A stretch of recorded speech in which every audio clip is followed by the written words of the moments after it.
Only justice will bring peace. Only justice will bring peace. Welcome to Watch Mojo, and today we're looking at the best Easter eggs, references, and callbacks only diehard fans would catch in the 2024 Avatar: The Last Airbender series. Beware of massive spoilers ahead. What happened there? Number 15. Boomies Burly Pet Flopsie. In the original animated series, the eccentric King Bumi had a big, weird, and wonderful pet named Flopsie. The hybrid goat gorilla looked incredibly intimidating, but was actually a big softie. Flopsie?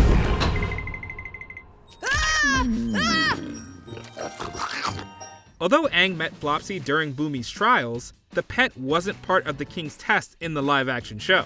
But if you pause at the right moment during the Into the Dark episode, you'll see that the palace has multiple statues dedicated to the gorilla goat. Flopsie probably didn't appear, so the show could focus its CGI budget on other animals and bending scenes.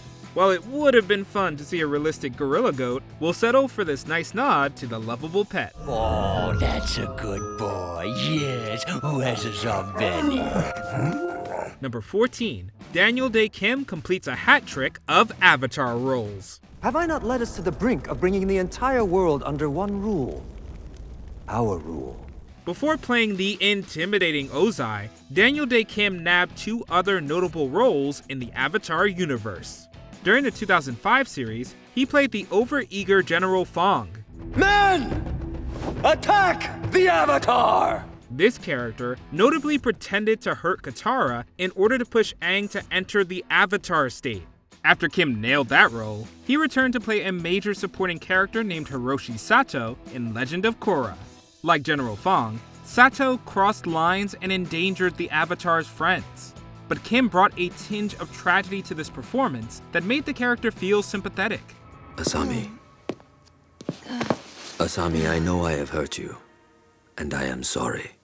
But I believe that one day you will come to your senses, and we can be a family again. The actor's great performance on both Korra and the original show made us excited to see him play yet another person that antagonizes the Avatar and their friends in live action. Number 13. Why Aang and Zuko talk during a storm. I have a small boat nearby. We can't go anywhere. Not with those soldiers still out there. After narrowly escaping from a Fire Nation stronghold, Aang and Zuko hide in a small structure. As the storm blows through outside, the two talk about their past.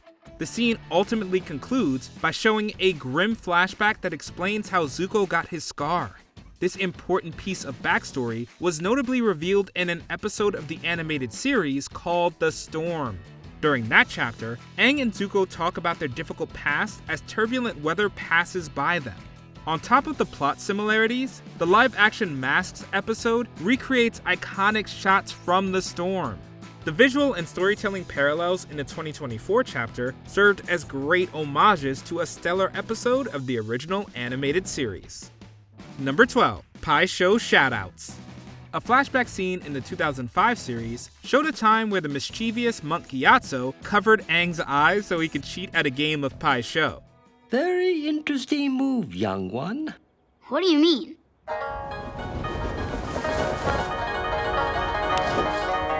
Hey. The 2024 show added significant weight to this lighthearted moment.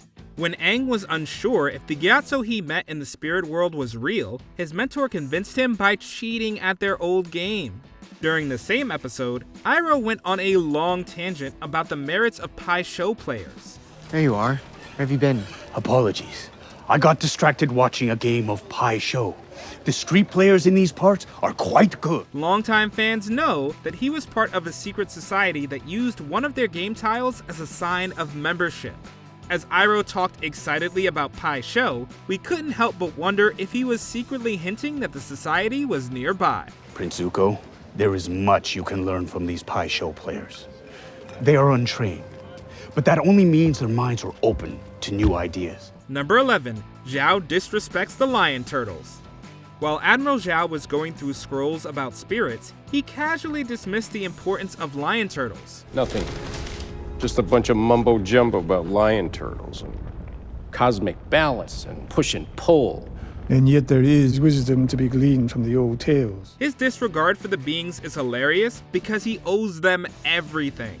During Legend of Korra, we learned that lion turtles were responsible for giving people the ability to bend the elements. Zhao would have probably been amazed to learn that the first avatar started as a firebender thanks to one of the mystical creatures. May the element of fire protect you against the spirits. On top of giving out elemental abilities, a lion turtle notably made it possible for Aang to take away people's bending. If Zhao had studied more about those spiritual beasts, instead of focusing on slaying the moon, he might have had a better chance at surviving the Siege of the North. Number 10. Honoring the animated intro. Longtime fans will never forget how hard the original animated introduction to the show went. Water. Earth. Fire. Air. Long ago, the four nations lived together in harmony. It featured great narration, awe-inspiring visuals, and a little humor. The 2024 show paid homage to this iconic sequence multiple times. We got to see live-action versions of the benders that appear in the animated intro. During the second episode, Aang recreates the sequence's funniest moment when he hits a statue while airbending. But the best homage came when Kana, aka Gran Gran, delivered nearly every line of the intro word for word to explain to Aang how the world had changed while he was asleep for 100 years. Water, earth, fire, air. Long ago, the four nations lived together in harmony. Then everything changed when the Fire Nation attacked. It was incredible to see the amount of effort that the 2024 show put into honoring the original opening. Number 9. Roku buries a terrible truth. When Roku is asked if it's possible to be the Avatar and not harm anyone, he gives Aang an ominous answer. So, we can solve the world's problems without hurting anyone? We can try, but there are consequences if we fail. Painful consequences. His grim response makes sense when you look at his backstory. During the original series, we learned that Avatar Roku was best friends with Fire Lord Sozin, but everything changed when the royals started conquering other territories. Although Roku had a chance to kill Sozin, the heroes spared the Fire Lord's life. I'm letting you go in the name of our past friendship. But I warn you, even a single step out of line will result in your permanent end. The ruler used his second chance at life to ensure that the Avatar died and then kicked off a centuries-long war. When you rewatch the live-action scene with this backstory in mind, it's easy to see the dark truth hidden underneath Roku's words. I hope that you're able to save your friends, but the truth is, for the Avatar, friends can be a liability. Number 8. The hidden jokes in Sokka's dialogue. My name's Saka. Rhymes with Aka. Shortly after Sokka comes across an apprehensive little girl in the forest, he tries to make her feel comfortable with a few jokes. The gag about his name is a callback to a haiku competition that his animated counterpart entered. That's right, I'm Saka. It's pronounced with an aka. Young ladies, I rocked ya. When that version of Sokka gets too cocky, he makes a poem by rhyming words in his name and ends up getting kicked out for not following the rules. Speaking of name gags, Sokka makes up an elaborate and silly one for the girl's doll. Well, maybe we can come up with one for her. How about Pippin Paddleopsicopolis the third. The ridiculous moniker is a reference to the fake title Aang adopted when sneaking into Omashu. Ironically, Sokka was the only one in the gang who didn't say the name on the animated show. Name's Bonzu! Pippin Paddleopsicopolis! Number 7. Zuko's Wall of Easter Eggs. Anyone who pauses the first episode to look at the drawing Zuko was staring at will see that he was closely studying the previous airbending avatar Yang Chen. I am Avatar Yang Chen, young airbender.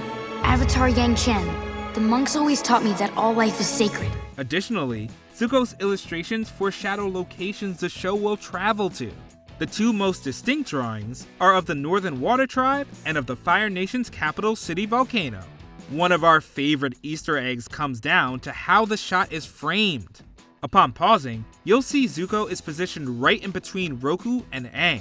It's revealed in the animated series that the prince is the great-grandson of the firebending avatar.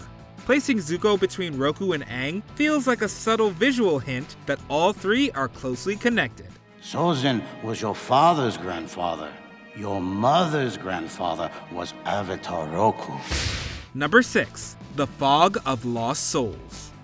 During the gang's trip into the spirit world, an angry Hey Bai caused them to run right into the Fog of Lost Souls. This terrifying location was first seen on screen in Legend of Korra. It's notable for being the place Xiao was sentenced to spend eternity in after killing the Moon Spirit. I am Zhao the Conqueror! I am the Moon Slayer! I will capture the Avatar! Hopefully we're not trapped in here as long as that guy. However, there's another layer to the scary live-action trip. In extended universe novels, we learn that one of Avatar Yang Chen's closest friends dedicates her existence to comforting those who get trapped in the Fog of Lost Souls. This plot detail was echoed on the show when Aang found his close mentor waiting in the fog to help him. Both airbending avatars were fortunate to find comforting faces in one of the universe's most frightening places. You chose not to move on to the next stage of enlightenment? Why? Because I knew you would need me. Number 5. Kyoshi kills Chin the Conqueror. The show went to great lengths to highlight details about Avatar Kyoshi that were revealed in both the original series and in the prequel novels. Did you know she was an orphan? Lived on the streets until she was hired as a house girl for the richest family on the island. If viewers want to get a look at one of her greatest victories, they'll need to pause quickly. During the Warriors episode, there's a blink and you'll miss it shot of Kyoshi using powerful bending to defeat an enemy. Judging by his Earth Kingdom garb, beard, and distinct hat, the man she defeated was Chin the Conqueror. Kyoshi notably confessed to killing him to end his tyranny on the animated series. I killed Chin the Conqueror. A horrible tyrant. This powerful bending feat also caused her village to split from the mainland and become Kyoshi Island. Is it any wonder why she tore through Zhao's forces like they were nothing? Pull back. Number 4. Leaves from the Vine. If you want to make any Avatar fan cry, just play Leaves from the Vine. Iroh notably sang this sad tune to memorialize the son he had lost in battle. Leaves from the vine, falling so slow, like fragile, tiny shells drifting in the foam. Since the song didn't appear until the second animated season, we weren't expecting to hear anything like it in 2024 so soon.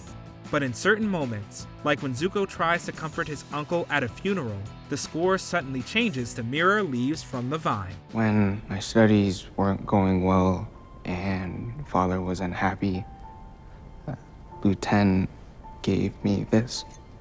The musical motif often returns whenever the duo shares a particularly emotional moment.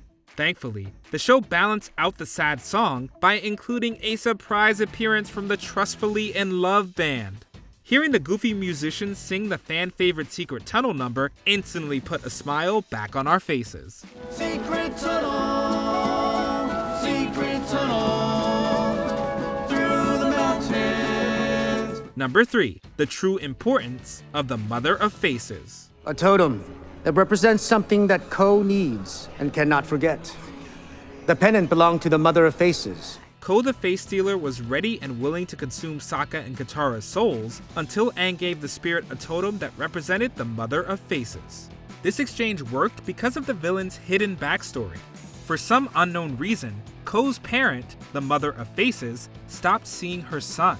As she continued her sacred task of giving everyone a unique identity, Ko began stealing faces to fill the hole in his heart that his missing parent left.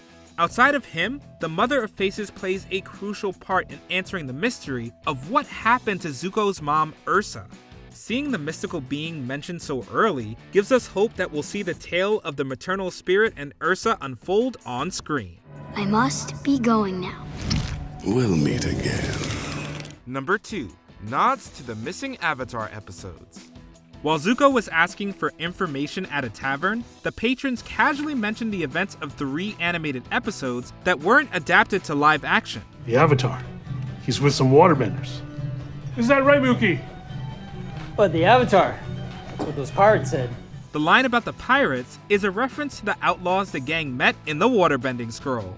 We also got a callback to the Fortune Teller episode when a patron talked about the Avatar stopping a volcano. But the most surprising piece of dialogue centered around the canyon crawlers. No, it wasn't the pirates. It was that canyon guy. He said Avatar fought off some canyon crawlers for the help of a couple of waterbenders. It seems they've heard about the Avatar. These creatures notably appeared in the universally despised Avatar episode known as The Great Divide. The original show creators actually made fun of that infamous storyline in an animated season 3 episode.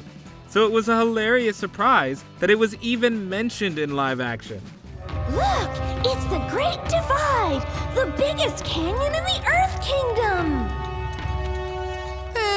Let's keep flying. Before we continue, be sure to subscribe to our channel and ring the bell to get notified about our latest videos. You have the option to be notified for occasional videos or all of them. If you're on your phone, make sure you go into your settings and switch on notifications.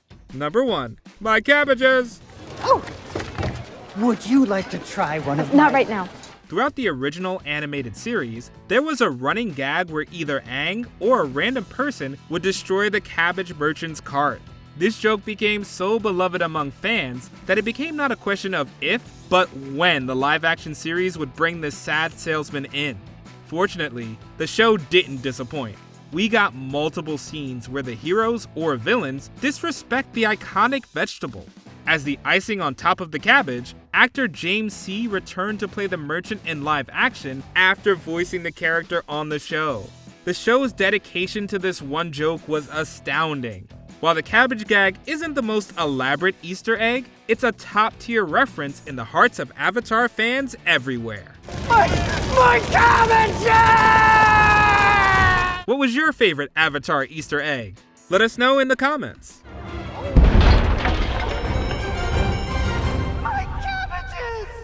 Did you enjoy this video? Check out these other clips from WatchMojo and be sure to subscribe and ring the bell to be notified about our latest videos.